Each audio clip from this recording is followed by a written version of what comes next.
मैं आप लोगों को दावत दूंगा, आप में से अगर कोई जाना चाहता है निशारा चले जाइए, एक एक टेंडर की वेरिफिकेशन करिए, एक एक सड़क की वेरिफिकेशन करिए, और अगर कहीं किसी ऑफिसर ने गलती की है मुझे बता दीजिए, मैं उस ऑफिसर को नहीं बख्शूंगा। क्योंकि जब मैं असेंबली के अंदर खुद कहता हूं कि भाई हम करप्शन के साथ खिलाफ हैं, हम क्वालिटी के खिलाफ हैं, जब हम खुद कहते हैं कि टेंडरों में धांधली नहीं होने देंगे, क्योंकि पिछले 11 साल में कितने सिंगल टेंडर अलॉट हुए हैं, अगर आपको चाहिए तो अगर मैं आपको वो रिकॉर्ड भी पूरा दूंगा मैं, क्योंकि मैंने एक दिन पहले भी कहा था कि मैं बीजेपी के वो 11 साल जो पीछे बीजेपी और पीडीपी ने जो किया है मैं उसमें नहीं जाना चाहता, और बीजेपी ने जो 11 साल तबाही की जम्मू कश्मीर के लोगों की, और इस ठेकेदारी में सिस्टम में आज बड़े बड़े ठेकेदार किसके हैं? ये बीजेपी के अपने लोग ठेकेदार हैं। जो आम जम्मू कश्मीर का गरीब ठेकेदार होता था, पिछले 11 सालों में उन लोगों को काम कहीं नहीं मिला।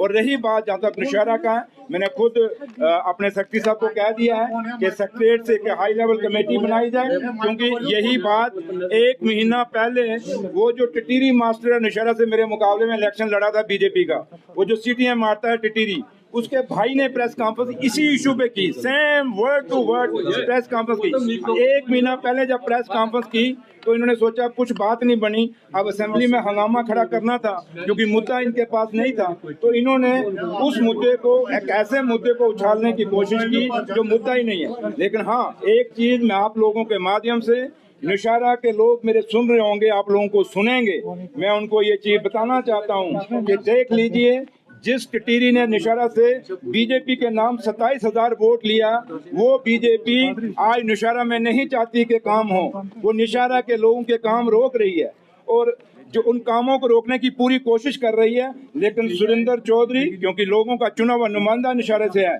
मैं अपने लोगों के लिए जान दे दूंगा, लेकिन काम कभी नहीं रुकने दूंगा और ईमानदारी से काम करूंगा। और मैं आपको दावत देता हूं, आप कोई भी पत्रकार कभी भी आप नौशहरा आ जाएं, अगर आपको गाड़ियां चाहिए मैं गाड़ियां दूं, जाइए नौशहरा जाके आप वहां पे फैक्ट्स देखिए। हाँ, अब बात इन्होंने शुरू की, अब खत्म मैं करूंगा। मैं किश्तवाड़ में जितने भी प्रोजेक्ट हैं, उन प्रोजेक्टों में किसके बंदे लगते हैं, जाके किश्तवाड़ में आम लोगों को पूछिए। वहां उस किश्तवाड़ में जितनी भी सप्लाई हो रही है उन प्रोजेक्टों में, वो किश्तवाड़ का कौन सा लीडर कर रहा है, कौन से लीडर की वहां गाड़ियां चल रही हैं, कौन से लीडर के उसके ऑपरेशन चल रहे हैं। लेकिन ये आप हैं, ये आपका काम है। मैं आपको इशारा दे रहा हूँ, पत्रकारों सुनिए, पत्रकारों को इशारा देना मेरा फर्ज है, खोज करना आपका काम है। इसलिए मैं आपसे यही कहूँगा, सुनिए ना, मैंने अपनी खोज कह दी, जाइए नौशहरा, मैंने दावत दे दी आपको नौशहरा में, आप जाइए खोज करिए। और दूसरी आपको देता हूँ कि किश्तवाड़ में भी चले जाइए, आम लोगों को पूछिए कि जब तक बीजेपी का एक जो बड़ा लीडर है, जब तक वो पर्ची ना दे, उन प्रोजेक्टों के अंदर गरीब आदमी नहीं लग सकता। वही लगेगा जिसकी सिफारिश होगी, फिर आम और गरीब जिसकी बात ये बीजेपी करती है वो कहाँ जाएगा? ये दो चेहरे नहीं चलेंगे, हाथी के दांत, खाने के कुछ और दिखाने के कुछ और। ये लॉलीपॉप जो हाथ में लेके घूम रहे हैं, ये इन्हीं के मुंह में वापस हम देंगे। ये वक्त आने वाला है, जम्मू कश्मीर के लोग इनको कभी नहीं बख्शेंगे। इसलिए मैं लास्ट में आपको एक चीज और कह दूं, एक चीज मैं वही एक चीज कह दूं, ये तो हुआ नौशहरा का, और इसलिए अब नौशहरा के लोग खुद इनको जवाब देंगे बीजेपी को अगले इलेक्शन में। अब दूसरी बात रही, जिस पे सुबह इन्होंने ड्रामा किया कि सरकार जो है, जो फ्लड आया उस फ्लड पे बात नहीं कर रही। लेकिन आप सब जानते हैं आज कम से कम 4 सवाल लगे हुए थे उसी फ्लड के ऊपर। इवन के जो एलओपी है बीजेपी का सुनील शर्मा साहब का चौथे नंबर पे सवाल था कि वहां चशोटी में जो फ्लड आया, वहां कितने घर टूटे, वहां कितने लोग मरे, कितने लोगों को वहां पे मुआवजा मिला, कितनों को नहीं मिला, ये सवाल था। अगर ये सच्चे थे सुनील शर्मा साहब, एलओपी साहब, तो वो सवाल तो आपका था ना, तो आपने वेट क्यों नहीं किया, क्यों नहीं सवाल? ये बातें जो आप बाहर में तमाशा करके मीडिया के सामने रख रहे हो, ये वहां कह सकते थे ना हाउस में, ये सिर्फ तमाशा था। और जहां तक उमर साहब की बात है, ये जो चशोती में जो वहां पार्डर में जो वहां लोग मारे गए माता मचेल के चरणों में, वो कैसे मारे गए? ये एलओपी साहब की कॉन्स्टिट्यूएंसी है, आप इनकी जिम्मेवारी बताइए, दिल्ली से आपने क्या सपोर्ट कराई है एलओपी साहब का? मतलब है कि उनका वॉकआउट। सुनिए, मैं आ रहा हूँ, आप मुझे सुनिए, डाइवर्शन था। सुनिए, मैं ऐसी बात हूँ, ये उनकी कॉन्स्टिट्यूएंसी थी, उनको ये पूछिए कि आपका कौन सा बड़ा लीडर वहां दिल्ली से आया जो वहां पे गया। लेकिन मेरा लीडर उमर अब्दुल्ला साहब, जम्मू कश्मीर का मुख्यमंत्री, आप लोगों ने खुद देखा, कवर किया होगा, वो वहां चौशोटी में खुद गए, पैदल घूमे। उमर साहब अपना क्या नाम है, मोहर में गए, उमर साहब रामबन में गए, उमर साहब जम्मू शहर के अंदर चौथे ब्रिज के ऊपर गए, बाकी लोग जगहों पे जो लोग जिन दरिया में जो तवी में बह गए उन पे गए। उमर साहब कठुआ में गए, सांबा में गए। और इस एलओपी साहब को पूछो, ये जो नेशनल हाईवे के जो ब्रिज बह गए नेशनल हाईवे के कठुआ में और सांबा में, उसके ऊपर क्यों नहीं सवाल लगाया? आपने ये सवाल क्यों नहीं लगाया कि उधमपुर से लेकर टनल तक पूरा रोड बैठ गया नेशनल हाईवे, उस पर सवाल क्यों नहीं लगाया एलओपी साहब ने, बीजेपी वालों ने? क्यों? क्योंकि वहाँ बीजेपी की इन्वॉल्वमेंट है। ये नेशनल हाईवे अथॉरिटी किसकी है? ये बीजेपी वालों की है। तो इसलिए आपने वहां सवाल नहीं लगाते, क्योंकि इनका आखिरी चेहरा ये जो फ्लड हिट, अगर आप फ्लड के लोगों के साथ ईमानदारी है तो फिर फ्लड के लोगों का मजहब के नाम पे नहीं बात रखनी चाहिए। खाली जम्मू सूबे में फ्लड नहीं, रोड बंद होने से क्या एक बार भी इन्होंने बोला कि सेब के सेब लोगों के खत्म हो गए, यहाँ ट्रकों के ट्रक खत्म हो गए, उस पर कोई बात रखी उन्होंने?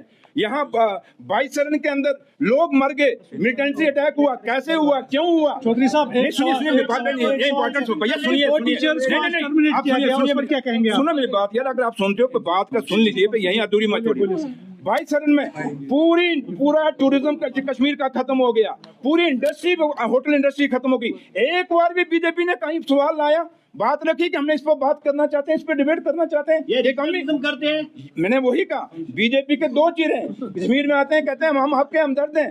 क्या यहाँ लाल चौक में एक सेल्फी पॉइंट बनाने से क्या यही जम्मू कश्मीर की स्मार्ट सिटी बन जाएगी?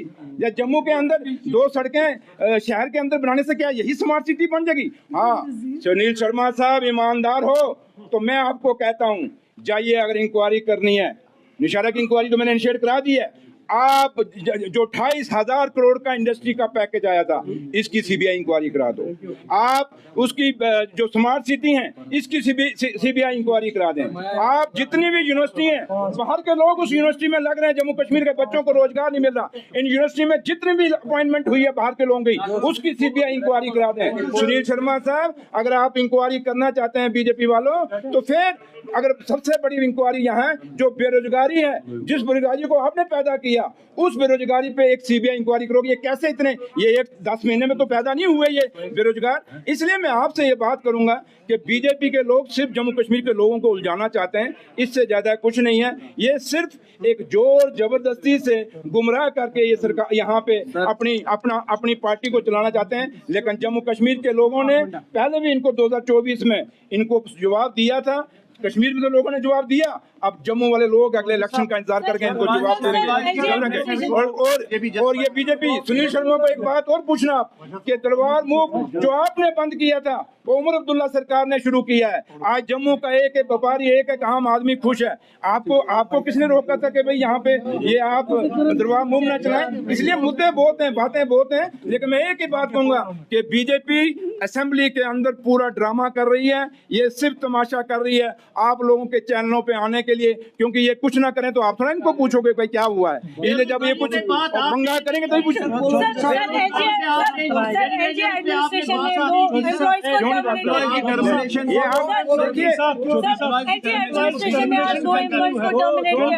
मैंने कहा, अगर आप बीजेपी की जस्टिफिकेशन जाते हैं तो वो कहते हैं स्टेट टूटा, यूटी बना, ये भी जस्टिफाइड है। स्पेशल स्टेटस टूटा, ये भी जस्टिफाइड है। जम्मू कश्मीर के बेरोजगारों को नौकरी नहीं मिली, ये भी जस्टिफाइड है। डेली वेतनों को पक्का नहीं किया, वो भी जस्टिफाइड है। बीजेपी हर वो काम जो जम्मू कश्मीर के लोगों के खिलाफ किया है उसको हमेशा जस्टिफाई कहती है।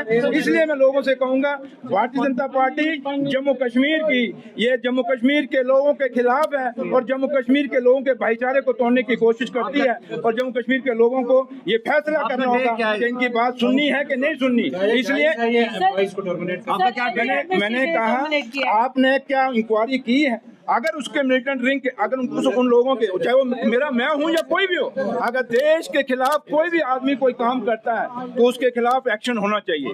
और अगर नहीं करता तो उसके साथ खाली मजहब के नाम पे, जात के नाम पे, बरादरी के नाम पे या रीजनलिज्म के नाम के पे एक्शन नहीं होना चाहिए। इसलिए मैं हर उस आदमी के हक में हूं जो देश के हित में है, जो हिंदुस्तान के हित में है,